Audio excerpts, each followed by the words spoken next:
है कि हम मैथ से पढ़े, कुछ जीवन में करें, बस ये मन है। जी। तो हम लोग को एक बहन की तरह सपोर्ट किए हैं, हर टाइम हम लोग के लिए हाजिर रहते हैं और ये हम इनका बहुत शुक्रिया अदा करते हैं जो हमें ऐसे टीचर मिले। क्या नाम है आपका? उजाला कुमारी। तो क्या करना है आगे? आगे तो साइंस ही लेंगे साइंस जी, लीजिएगा? मैथ से लेंगे। मैथ से? हाँ। ये बोले हैं इसलिए फिर खुद का मन है? कोई प्रेशर नहीं है, मेरा मन है। चले जाते हैं शाहपुर, क्योंकि एक टीचर के ऊपर इतना बर्डन नहीं होना चाहिए कि वो फिजिक्स भी पढ़ा ले, केमिस्ट्री भी पढ़ा ले। एक टीचर एक ही सब्जेक्ट पढ़ाए तो तो ठीक। बेहतर रहता है, वो अपना पूरा 100% देता है। एएसएम क्लासेज रानी सागर में 10वीं और 12वीं की पढ़ाई होती है।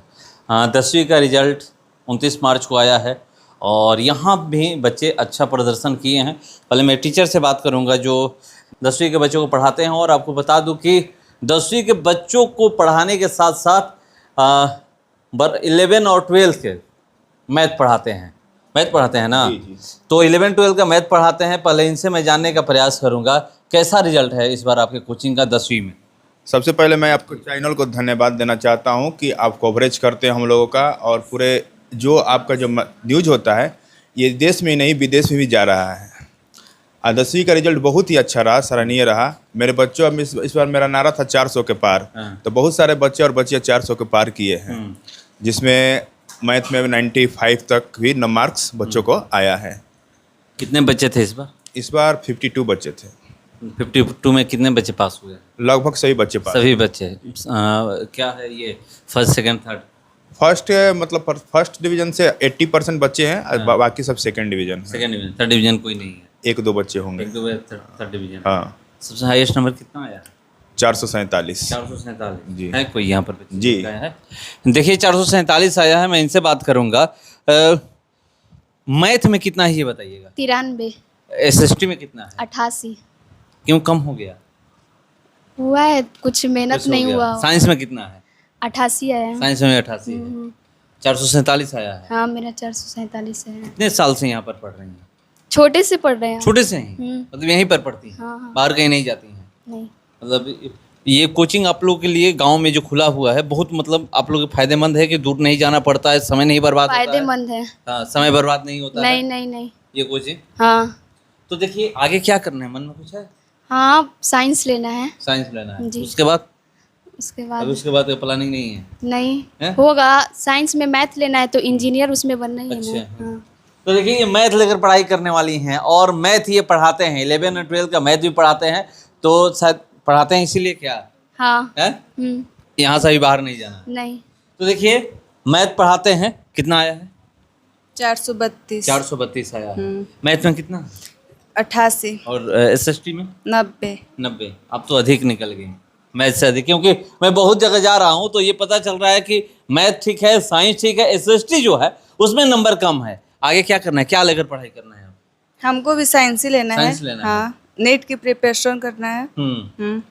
यहीं रानी सागर गाँव है? हाँ।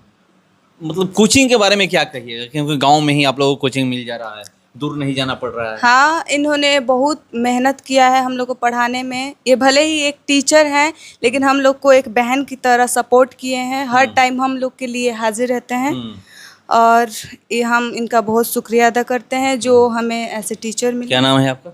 उजाला कुमारी। तो देखिए उजाला कुमारी यहीं की हैं। क्या नाम है? सीबा खातून। कितना मार्क्स आया है? 442 नंबर। 442 आया है। मैथ में कितना है? 95। साइंस में? 94। और एसएसटी में? 86। 86। ये कम हो गया। जी। और हिंदी इंग्लिश में क्या है? हिंदी में 88 आया है और इंग्लिश में 74 आया है। 74 आया है। क्या करना है आगे? आगे तो साइंस ही लेंगे साइंस जी, लीजिए? मैथ से लेंगे। मैथ से? हाँ। ये बोले हैं इसलिए फिर खुद का मन है? कोई प्रेशर नहीं है, मेरा मन है कि हम मैथ से पढ़े, कुछ जीवन में करें, बस ये मन है जी। तो देखिए गांव में अब आइएगा तो आपको पता चलेगा कि बच्चे कह रहे हैं कि मेरे मन में है कि कुछ हम जीवन में करें। जब क्या नाम है? फरहान खान। यहीं पर पढ़ते हैं, बाहर नहीं जाना? अब तो आप लोगों के लिए अच्छा चीज़ है ये। हाँ। पहले तो लोग को ट्यूशन पढ़ने के लिए बाहर जाना पड़ता था, और अब ये अच्छा है। कितना मार्क्स आया है? 407। 407 आया। अब तो इनसे कम रह गए। कहाँ चूक हो गई? मैथ में थोड़ा सा। मैं क्या नाम है? एमडी शाकिब। कितना आया है? 327। 327। कैसे इतना पीछे रह गए, जहाँ 442, 447? उर्दू में थोड़ा कम आ गया। उर्दू में कितना आया है? उर्दू में 67, 67। और मैथ में? मैथ में 70, मैथ में 70 आया है। एसएसटी में? SST में 50, साइंस में? 70। तो देखिए कह रहे हैं कि उर्दू में कम आ गया है। और ये यहाँ पर एक चीज़ मुझे पता चला कि देखिए ये लोग जो हैं वो कह रही हैं कि हम मैथ्स मतलब 12th में साइंस लेंगे, 11 12th में, और मैथ लेकर पढ़ेंगे, ना बायो ना दूसरा सब्जेक्ट लेकर के। देखिए बच्चों में तैयारी करने की बहुत सारी खूबी है। अब मैं इन बच्चों को बताता हूँ कि अपने जीवन में कुछ करना है, इस सेक्टर में जाने पे ये फ़ायदा होता है, ये फ़ायदा होता है। अब बच्चियाँ जो थी गांव की सबसे ज़्यादा आर्ट्स की ओर भागती थी। मैंने मोटिवेट किया और ये बच्चे मेरे सपने पर खरे उतर रहे हैं। इसलिए मैं भी चाहता हूँ कि गांव के बच्चे भी साइंस पढ़े और आगे बढ़े। इसीलिए साइंस यहीं पर सब सुविधा दे रहे हैं आप लोग? जी, दोनों भाई साइंस, हाँ, साइंस और आर्ट्स दोनों मिलता है। और फिजिक्स केमिस्ट्री जो पढ़ना होता है? फिजिक्स केमिस्ट्री बच्चे चले जाते हैं शाहपुर, क्योंकि एक टीचर के ऊपर इतना बर्डन नहीं होना चाहिए कि वो फिजिक्स भी पढ़ा ले, केमिस्ट्री भी पढ़ा ले। एक टीचर एक ही सब्जेक्ट पढ़ाए तो वो ठीक। बेहतर रहता है, वो अपना पूरा 100% देता है। तो देखिए कह रहे हैं कि एक टीचर एक ही सब्जेक्ट पढ़ाए तो बेहतर है, और सही भी बात है। पहले आप देखते होंगे कि जो फिजिक्स अलग लोग पढ़ाते हैं, 11 12 की मैं बात कर रहा हूँ, केमिस्ट्री अलग पढ़ाते हैं, मैथ अलग पढ़ाते हैं, बायो अलग पढ़ाते हैं, अलग टीचर होते हैं। या फिर हिंदी इंग्लिश की बात करें तो हिंदी इंग्लिश के भी अलग अलग टीचर होते हैं। तो अगर एक सब्जेक्ट पर अगर कोई टीचर फोकस करेंगे तो उसमें बच्चे बेहतर करेंगे, तो इसीलिए अलग अलग टीचर से लोग पढ़ते हैं। मगर रानी सागर में आने के बाद पता चला कि यहाँ की लड़कियाँ मैथ लेकर के पढ़ाई करना चाह रही हैं, यानी साइंस फैकल्टी के साथ पढ़ाई करना चाह रही हैं, वो बायो नहीं मैथ लेकर के इंजीनियर बनना चाह रही हैं। तो चलिए देखते हैं 12th में क्या होता है। मगर ये लोग तय कर चुके हैं कि हम साइंस फैकल्टी से पढ़ेंगे और मैथ हमारा सब्जेक्ट रहेगा।